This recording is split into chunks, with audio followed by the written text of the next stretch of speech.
And this is me, Ariba Nadeem. Today I'm gonna teach you computer science of class 9 Syllabus chapter number 3, which is office automation.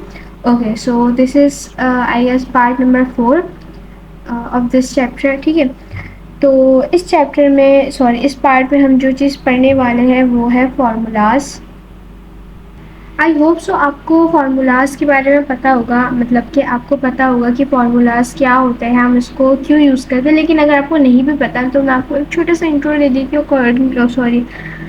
फार्मूले के लिए। Okay, सो वो ये है कि formula basically हम use करते हैं कोई भी मैथमेटिकली कैलकुलेशन के लिए। ठीक है, तो इसी तरीके से जिस तरीके से हम मैथ में डिफरेंट कैलकुलेशंस कर रहे होते हैं, डिफरेंट कैलकुलेशंस के लिए डिफरेंट फार्मूलाज हो रहे होते हैं, इसी तरीके के अगर हम MS एक्सेल में अगर कोई कैलकुलेशन करें तो उसमें भी हम जो है डिफरेंट फार्मूलाज का इस्तेमाल कर रहे होते हैं। वो फार्मूला क्या है, कैसे इस्तेमाल करना है, उसमें से कुछ चीज़ें हम आज पढ़ने वाले हैं और मुझे उम्मीद है आपको इसके बाद समझ भी आएगा। ठीक है, तो ये बात आपको पता है कि भाई MS एक्सेल जो है ना, हम मैथमेटिकली काम के लिए करते हैं, यानी कि कैलकुलेशंस के लिए।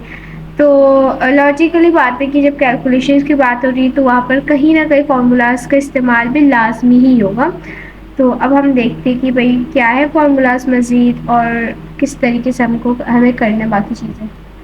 ओके, तो MS एक्सेल जो है, MS एक्सेल 2010 वो एक यूज़र को अलाउ करता है कि वो जो है किसी किस्म के भी न्यूमेरिकल कैलकुलेशन या डेटा कर सकते हैं, जिसमें बहुत कॉमन सी कैलकुलेशंस भी इंक्लूड है जो आप बहुत अच्छे से कर भी सकते हो, जान भी सकते हैं, जैसे एडिशन, सब्ट्रैक्शन, मल्टीप्लाई और डिवाइड। ठीक है, तो ये दोनों चीज़ें, ये सब जो चीज़ें हम कैलकुलेशंस में कर रहे होते हैं MS एक्सेल के अंदर भी। ओके, और इसके अलावा ओके, तो आप उसके बाद जो चीज़ है फार्मूलाज हम इस्तेमाल क्यों करते हैं MS एक्सेल में। देखिए, फार्मूला हम अगर MS एक्सेल में इस्तेमाल कर रहे हैं तो हम एक हमारे पास जो MS एक्सेल है उसको ये बताने के लिए कर रहे हैं कि एग्जैक्ट हमें कौन से कैलकुलेशंस परफॉर्म करने हैं, क्योंकि आपको पता है कैलकुलेशंस बहुत सारी, तो अब उसको तो पता नहीं ना कि भाई हमें कौन सा कैलकुलेशन उससे करवाना है। तो फिर क्या होगा कि अगर हम जो है वो यूज़ करें, यानी कि फार्मूलाज यूज़ करें, तो फार्मूला के अकॉर्डिंग MS एक्सेल को समझ आ जाएगा कि अच्छा यहाँ पर ये वाली कैलकुलेशन करनी और यहाँ पर ये वाली कैलकुलेशन करनी। ठीक है, ओके, और एक बात, फार्मूला जो है, जितने भी फार्मूला हमारे पास इसमें आ रहा है MS एक्सेल में, वो स्टार्ट होता है इज इक्वल के साइन से, जो इस तरीके का होता है। अगर आपको नहीं दिख रहा तो लेट मी शो यू। यहाँ पर आई गेस आपको दिख रहा होगा ये छोटा सा साइन। ठीक है, तो फार्मूले का जो भी साइन होता है हमारा, जो भी फार्मूला स्टार्ट होता है ना, वो इज इक्वल से शुरू होता है। ठीक है, और इसके अलावा ये जो हम यूज़ करते हैं इक्वल का साइन, इसको हम यूज़ कर रहे होते हैं फार्मूला बार के अंदर। ठीक है, तो ये कुछ चीज़ें ज़रूरी थी जो मैंने आपको बताना मुनासिब समझा अकॉर्डिंग टू योर बुक। वैसे तो और भी चीज़ें आप जान सकते हैं इसके बारे में, लेकिन हम ज़्यादा नहीं जान रहे क्योंकि बुक में जितना है उतना ही फ़िलहाल जानेंगे। आगे ज़रूरत पड़ी तो हम मज़ीद इसके बारे में डिस्कस करेंगे। ओके, अब हमारे पास नीचे यहाँ पर एक छोटी सी कैलकुलेशन दी हुई है जिसको हम करते हैं, लेकिन उसको करने से पहले हम एक चीज़ समझ लेते हैं। देखिए, हमारे पास दो नंबर है, हम ये एग्जाम्पल ले लें ताकि आपको आगे समझ आए। ठीक है, हमारे पास दो नंबर है, एक हमारे पास है 220 और एक हमारे पास है 887। ठीक है, अब हम क्या करते हैं, एक नंबर को किस में डाल देते हैं, A2 के कॉलम में, और दूसरे नंबर को क्या कर देते हैं, B2 के कॉलम में। ठीक है, अब हमने क्या करना है कि इस दोनों नंबर को क्या करना है, ऐड करना है, यानी कि इन दोनों नंबर का आपस में एडिशन करवाना है। तो ये एडिशन हम कैसे करवाएंगे, कौन सा फॉर्मूला लगाएंगे, किस तरीके से फॉर्मूला लगाएंगे, ये सब हम जानने के लिए हमें क्या करना पड़ेगा। सबसे पहले तो वही MS एक्सेल खोलना होगा, ऑब्वियसली बात है। ठीक है, और उसके अलावा यहाँ पर एक छोटा सा आपको दिख रहा होगा उसका यूजेस क्या कहते हैं।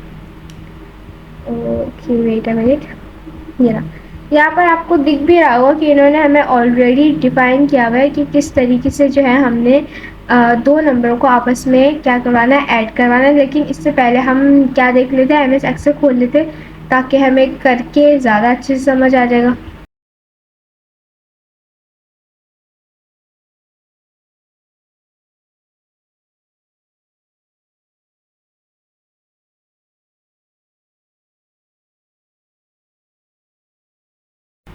ओके, सो ऑलराइट, यहाँ पर हमने जो है अपना MS एक्सेल खोल लिया। अब हमने जो सिंपली दो नंबरों को क्या करना है, ऐड करना है। ठीक है, तो कोई ज़्यादा मुश्किल नहीं है। आपके बुक से मैंने थोड़ा सा करने की कोशिश की थी, लेकिन बुक में जो है ना थोड़ा सा मुश्किल सा है, यानी कि उसको जो बताने का प्रोसेस है ना वो थोड़ा डिफ़िकल्ट है। तो शायद आप उससे कंफ्यूज हो सकते हैं, लेकिन जैसे मैं आपको सिंपली से बताती थी कि आपको दो नंबरों को ऐड करना हो तो एक नंबर आप यहाँ, ये जो छोटे कैलकुलेशन के लिए अकॉर्डिंग टू योर बुक, ठीक है, एक नंबर यहाँ आप यहाँ ऐड करेंगे कोई सा भी नंबर, दूसरा नंबर फिर यहाँ, ठीक है। तो आपके बुक में दो नंबर है, ठीक है। तो सबसे पहले जो नंबर है 220 और जो दूसरा नंबर है वो हमारे पास क्या है 87, ठीक है। इनको इस तरीके से कॉलम में वो कर देना। फिर आपने यहाँ पर क्या करना है, इज इक्वल का साइन लगा के यहाँ पर आपने प्रेस करना है, ठीक है। देन आपने क्या करना है, प्लस का साइन देना है, देन आपने यहाँ देना है। तो देखो A1 प्लस B1 ऑटोमेटिकली आ गया, सही है। अब क्या होगा कि ये आपस में इन दोनों का नंबर को प्लस करके MS एक्सेल ऑटोमेटिकली दे देगा, ठीक है। यानी कि आपको कुछ करने की ज़रूरत नहीं, जस्ट आपने सेलेक्ट किया। अब आपने क्या करना है, एंटर। अब एंटर करने पे देखिए हमारा आंसर क्या आया 307, और हमारे बुक में भी यही आंसर है, ठीक है। ओके, तो इसी के साथ अगर हम और एक नंबर क्या करें, ऐड करें, जैसे ठीक है ये जो हमने कर दिया। अब हम यहाँ है, सही। यहाँ आने के बाद देखो पहले ए पे एक नंबर लिखना है, बी पे एक नंबर लिखना है, सही है।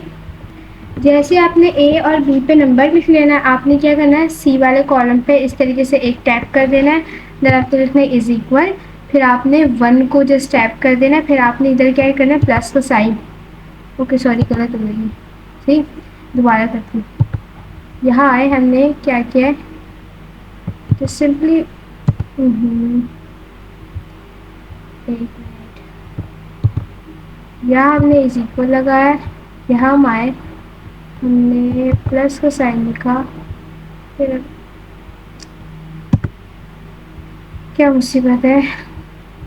ओके सो मेरी गलती थी, मैं गलत क्या कहते हैं, गलत बटन टाइप कर दी। ओके, सबसे पहले आपने सी पे आना है, ठीक है। दो नंबर सेलेक्ट करने के बाद आपने जो सिंपल इसमें क्या करना है, इज इक्वल का साइन दबाना है। आपने यहाँ पर आ जाना है ए पे आने के बाद आपने, अगर आप क्या कह रहे हैं, सॉरी लैपटॉप या कंप्यूटर में कर रहे हो तो आपने शिफ्ट दबा के प्लस का साइन डाल देना है। फिर आपने क्या सेलेक्ट करना है, बी का नंबर।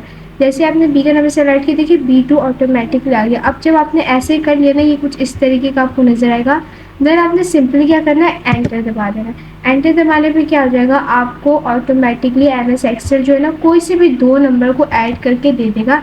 इसी तरीके से आपने जो है ना डिफरेंट वो करने, यानी कि अगर आप मल्टीप्लाई करना चाह रहे तो भी कर सकते हैं। जैसे मिसाल मैंने इधर लिखा 2 और मैंने इधर लिखा 4, सही है। अब मैंने यहाँ क्या किया, इज इक्वल का साइन डाला, देन मैं यहाँ आई और यहाँ के मैंने क्या कर दिया, मैंने कर दिया है मल्टीप्लाई का साइन डाल दिया। मल्टीप्लाई यहाँ पर है, कहीं दिख जाए तो मैं कर लूँ। चलो अगर मल्टीप्लाई ना सही, आपने डिवाइड का साइन डाल दिया, मुझे नहीं पता इससे होना हो। अगर आप दोबारा यहाँ आए तो देखिए ये ऑटोमेटिकली डिवाइड हो गया, मतलब जब मैंने जैसे इसको कलेक्ट किया ऑलरेडी यहाँ पर B3 लिखा हुआ आ गया। अब क्या करेंगे, हम इन दोनों को जब हमने डिवाइड का साइन डाल दिया इस तरीके से करके, सेम प्रोसेस है, जस्ट उसमें हमने प्लस किया था, इसमें हम डिवाइड कर रहे हैं, ठीक है। ओके, ये करने के बाद आपने क्या करना है, एंटर।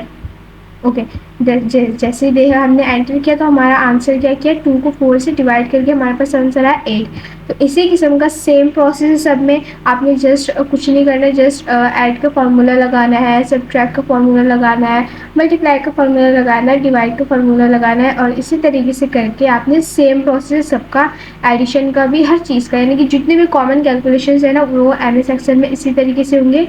जस्ट फार्मूला डिफरेंट होता है। फार्मूला क्या होता है, वही प्लस माइनस का साइन जो कि आपको बचपन से पता है। ओके, सो होप सो कि आपको ये चीज़ समझ आ चुकी होगी और ये वीडियो आपके लिए बहुत हेल्पफुल रही होगी। अल्लाह हाफिज़।